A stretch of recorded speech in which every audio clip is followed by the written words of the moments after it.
Jadi ini yang masuk dalam kawasan PSN yang sudah ditetapkan oleh Pak Menko Perekonomian. Yang lain itu tidak masuk kawasan PSN. Jadi kalau yang lain di luar peta ini mengatakan itu masuk PSN, itu tidak benar. Kalau mendompleng mengatasnamakan PSN mungkin, namanya juga pendompleng. Anggota DPD yang dompleng juga banyak. Nah ini namanya pendompleng mungkin kalau soal itu. Tapi yang PSN hanya 1.705 hektar. Ya, dengan pengembang Pantai Indah Kapuk 2 yang sudah ditetapkan oleh pemerintah menjadi PSN itu sekarang memasuki tahapan yang sangat menarik, karena ternyata apa yang dilakukan oleh PSN itu tidak sesuai dengan tata ruang, baik tata ruang wilayah provinsi serta kota, serta belum mengantongi rencana detail tata ruang. Ini disampaikan oleh Menteri ATR yang sekaligus merangkap Kepala BPN Nusron Wahid dalam rapat kerja dengan DPD RI hari Kamis kemarin. Selain itu, Nusron Wahid juga memastikan bahwa luas dari Pantai Indah Kapuk 2 yang ditetapkan sebagai proyek strategis nasional atau PSN itu hanya 1.705 hektar. Kalau lebih dari itu berarti kata dia itu ya mendompleng. Sebenarnya kalau dalam bahasanya Said Didu paling vokal menyuarakan soal pelanggaran-pelanggaran dan penyimpangan yang dilakukan oleh PSN itu telah terjadi penyelundupan hukum. Oke, apa saja sih penjelasannya dari Menteri ATR Kepala BPN Nusron Wahid ini tentang Pantai Indah Kapuk? Kita simak penjelasan lebih lengkap. Jadi Bapak Ibu sekalian, kalau kita lihat di slide ini, yang masuk di dalam PSN, judulnya itu PSN Pariwisata atau Tropical Coastline PIK 2, itu hanya 1.705 hektar. Dari 1.705 hektar, itu 1.500-nya masuk kawasan hutan, dan hutannya itu hutan lindung. Jadi Bapak-bapak sekalian, saya jelaskan, di situ status tanahnya yang 1.500 hektar itu hutan lindung.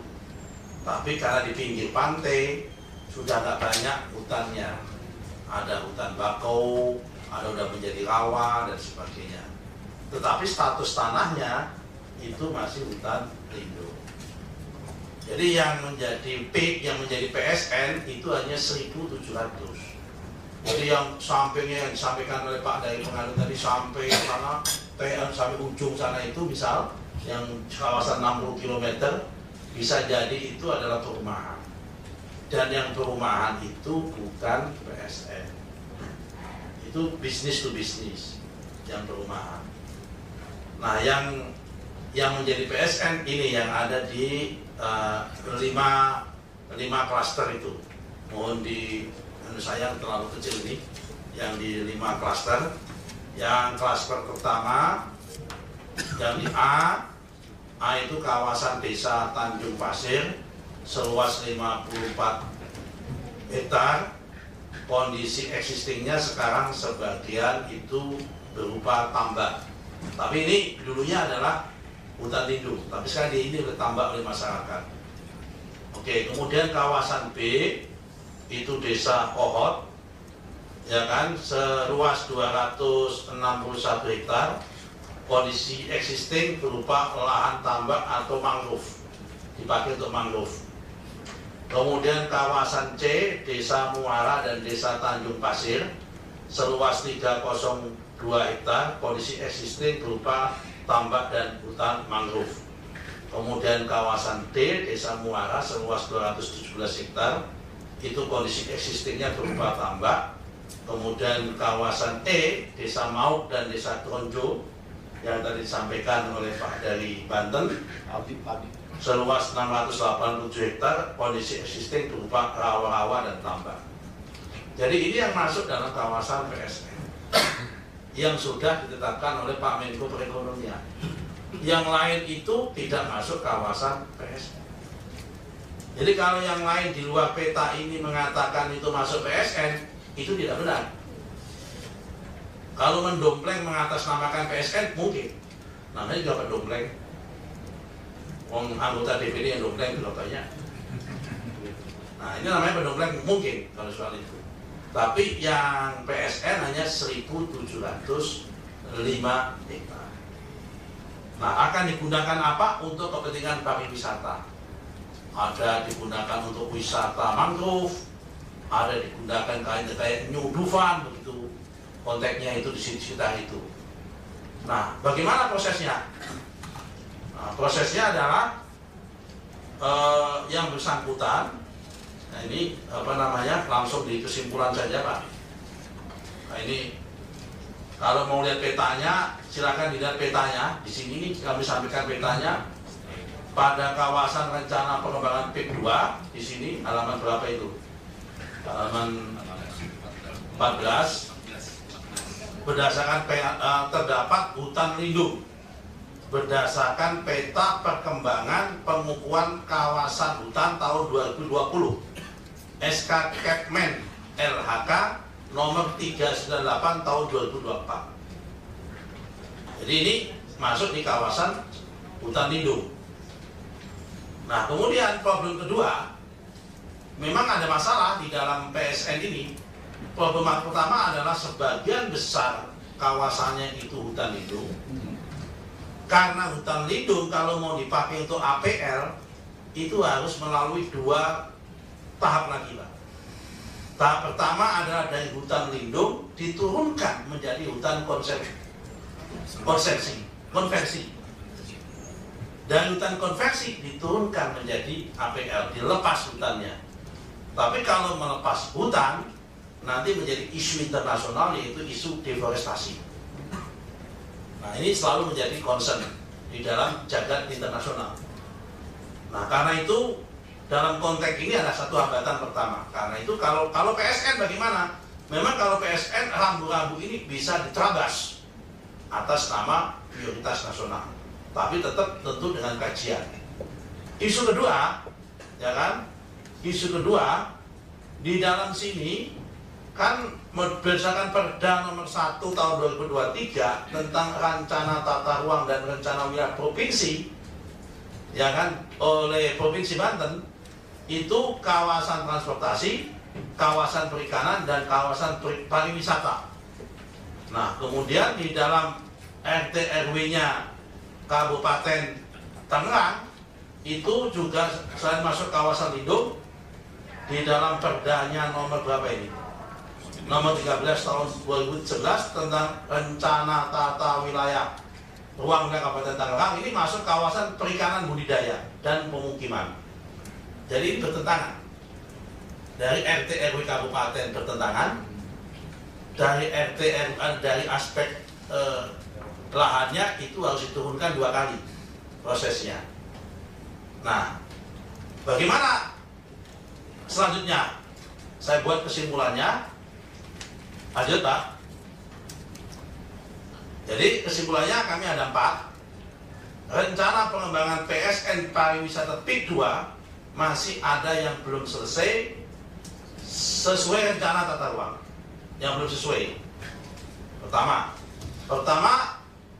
rencana tata ruang KSN, kawasan strategis nasional Jabodetabek Punjur, ini nggak sesuai. Kemudian tidak sesuai dengan Perda Rencana Tata Ruang Provinsi Banten, Perda nomor 1 tahun 2023. Kemudian tidak sesuai dengan Perda RT RW Kabupaten Tangerang. Bagaimana supaya sesuai? Ya, mereka harus membuat revisi dulu supaya sesuai.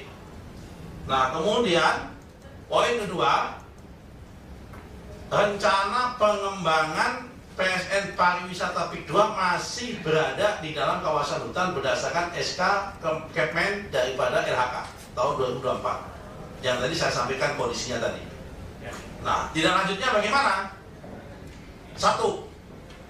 Rencana pengembangan PSN PIK 2 yang belum sesuai dengan rencana tata ruang, baik KSN, RT RW provinsi, RT KW memerlukan, karena belum sesuai, memerlukan rekomendasi KKPR ke kegiatan kesesuaian penggunaan ruang, pemanfaatan ruang dari Menteri ATR BPN berdasarkan Undang-Undang Cipta Kerja nomor 6 tahun 2023 pasal 34A dan Perpres nomor 58 tahun 2017 tentang perubahan atas peraturan Presiden nomor 3 tahun 2016 tentang percepatan pelaksanaan proyek strategis nasional pasal 19.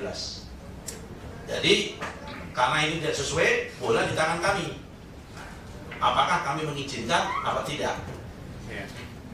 Nah, dalam mengeluarkan rekomendasi itu, kami Kementerian ATR BPN akan melakukan kajian teknis dulu kesesuaian pemaafan ruang.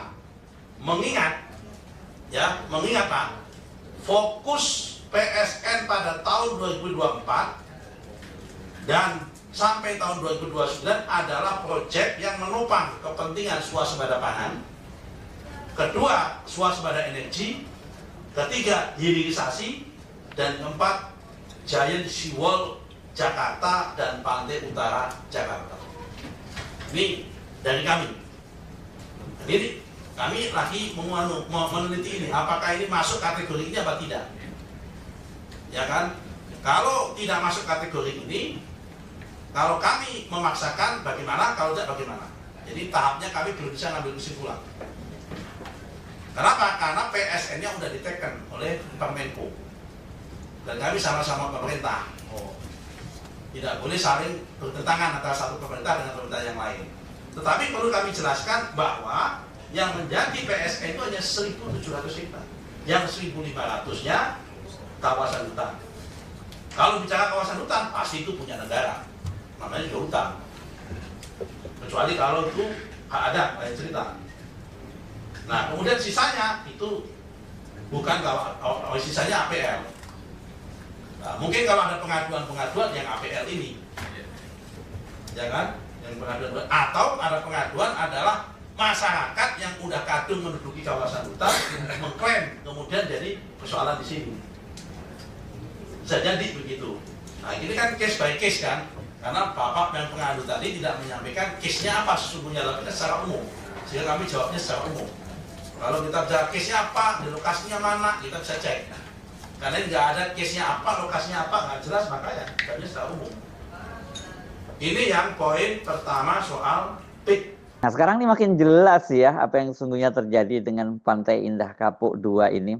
Karena kalau tadi penjelasan dari Menteri ATR kan hanya 1.705 hektar dan itu pun katanya 1.500 diantaranya itu adalah masih kawasan hutan lindung begitu. Tapi kalau hasil investigasi dari Said Didu dan juga ini yang dilaporkan oleh sejumlah kalangan termasuk anggota DPR dan DPD yang turun juga ke lapangan, ini kelihatannya dengan mengantongi status PSN itu kemudian pengembang Pantai Indah Kapuk 2 itu merambah kemana-mana gitu ya. Inilah yang kemudian disebutkan oleh Said Didu sebagai penyelundupan hukum. Ini dengan cara mengelabui semua pihak dan menyatakan bahwa lahan yang dibebaskan dan digusur itu klaim sebagai proyek strategis nasional Pantai Indah Kapuk 2.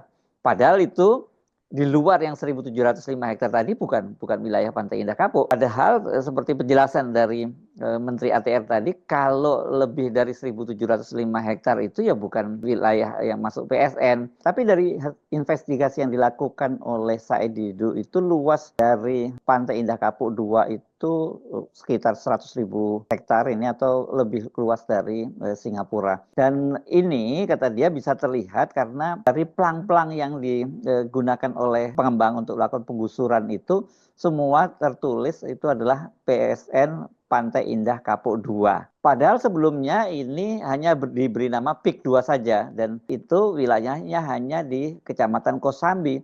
Sementara wilayah yang lain itu sekarang yang sangat luas itu diberi nama Pantai Indah Kapuk 3 sampai dengan Pantai Indah Kapuk 11.